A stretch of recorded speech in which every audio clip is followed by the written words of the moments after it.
when the air will push through all of the hampers. Obviously I'll show you a bit later where the air intake goes right throughout the truck. What that's controlling is the air that goes into the baskets themselves. It doesn't control the fans that we have up inside the roof.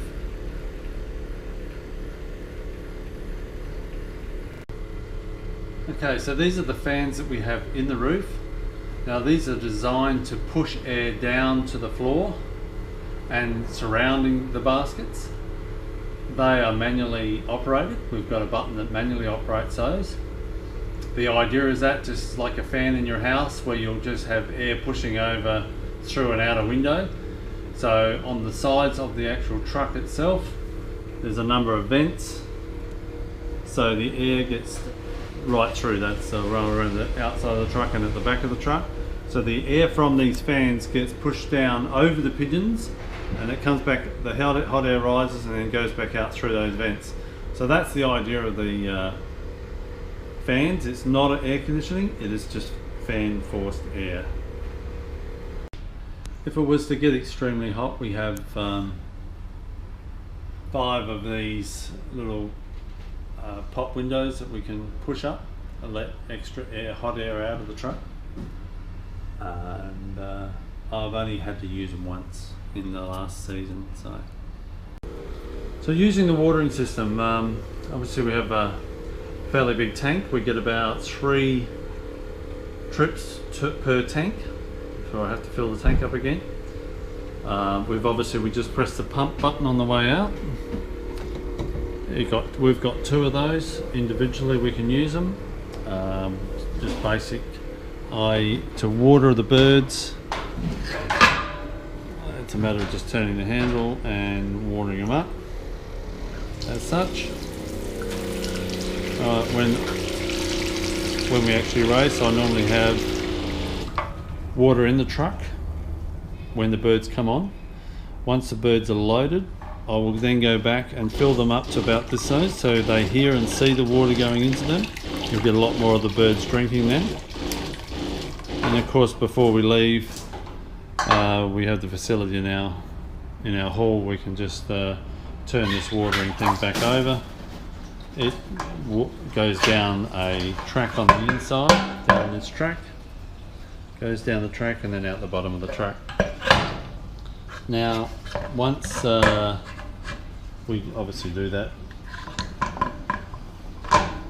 with the race, and then if we get to the race point, we feed in these trays as well. Well, I actually use a little plastic bucket. I slide it on the floor and just get a little scoop, put feed into the trays, let the birds feed for an hour or so, hour and a half, depending on how hungry they are. Once I've seen that all birds have stopped eating, then I will take these trays out, empty that into a bag, which gets thrown away afterwards, or stock birds have it or something. And then I go through and fill up the watering and let them drink for another couple of hours after that. So this is a shot of the ventilation. We've got the overhead one that we can put on, and that comes out through, which I'll show you in a minute. Just lift up one of the roller doors. Just while I'm on that as well, when the roller doors are going up, you've got to make sure you keep an eye on them. Do one side at a time. They do get caught on the hampers going up and coming down. Sometimes the hampers or baskets move as you're travelling, and then it will stop the roller doors from coming down. You've got to just stop it and reset them and they go back again. Now that ventilation that I'm talking about comes through all of these little holes here.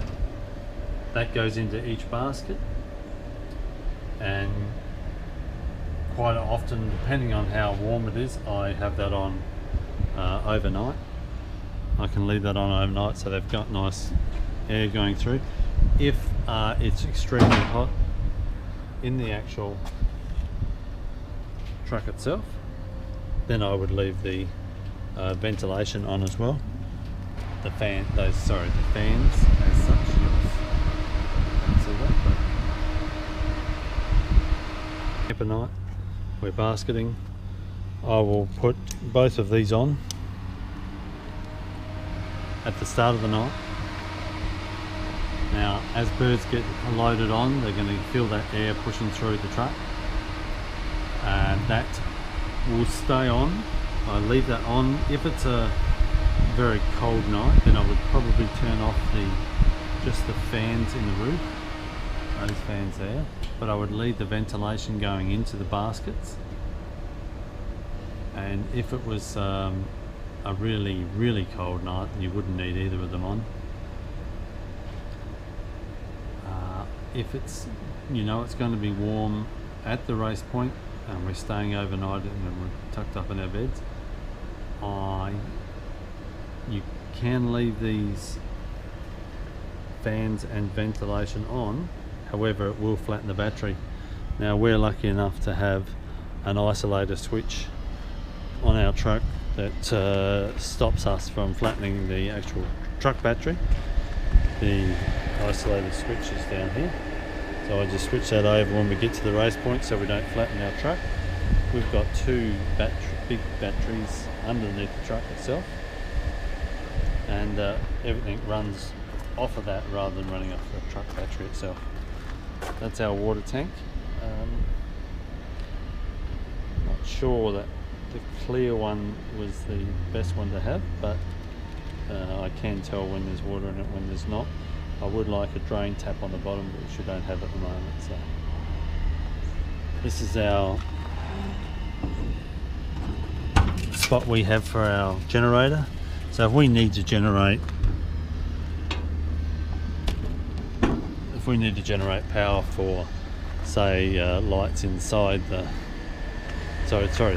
24 volt power inside of the convoyer's unit, then I'll need to get that generator. I have a cord which I plug into the generator, and then I come around here to the front of the truck and just plug it into there. That's if I want to use, say, the power point to run a TV, or other than that I just use the gas stove. For heating, I use the gas stove as well. You just put it on for an hour before bed, turn it off, and it won't be cold at all. We've also got a water sink as well. Just goes into a bucket into a bottle underneath and emptied out on a regular basis. So I sort of just show what we use for when we feed the birds. We just have those plastic bins with the little rollers on the bottom. Keep the peas, wheat and corn in those. Fill up, probably use 1.5 per race, depending on how many birds, of course. And I find that that's the best thing to use, because we can just sit it down here and roll it along, and as I go I just use scoop to put into things, so you can do it any way you like, but that's what we use. So you can't individually do our doors, ours all six go down together. So that's what I can do is also, and I'll be able to show you in a moment when I'll just stop this when it gets near the bottom. Right, so it's just hit the bottom now. If you have a look on the inside of the truck, you'll see little gaps which let air in, air flow through. Now, I might do that at a race point where I want air to come in without the sun beating in on the pigeons, but as for driving along, I always crush the doors right down. You'll hear them until they keep going until they stop. So now, so come the morning of the race, the first thing I do, most importantly, lift up all these. Make sure it's pushed right in. That way none of the doors inside can fall open once you lift the door. So we'll lift the door,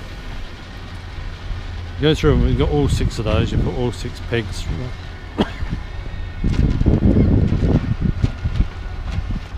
You put all 6 pegs in. You'd obviously lift the door right to the top, just for demonstration purposes. I would then go along and we just flick these up, making sure that this door here continues to stay closed. You'll note now that because we've got this handle in, it holds the door shut. Once I've gone through and done the whole truck, taking off all the door catches, then I'll go back down with the doors. Once again, keep an eye on them to make sure they don't catch on any of the hampers that may have moved. So we take that right to the bottom, and then I would not crush the doors right down as we talked about before. There's a little bit of airflow through, and then I would go through and let all these down to the bottom, and take on race day that I lift up all the doors, let the bird see out for the first couple of hours before release. About 5 to 10 minutes before the race, I then start to work on what we just talked about. I go through, undo all the locks and everything, get everything ready, and then of course when race releases, race time's up, then we open up, and theoretically if you've done everything right, then the doors will just flap open one by one as they go down. It's a terrific system. Once finished, I go back through and just do one of the locks up. Now we have these long handles which you have on the back of the truck if you need them to actually reach the baskets that might be at the top of the truck. Anything up the top of the truck, you just use the handle to do one of these clips up. Saves you getting up and down, it's a lot safer.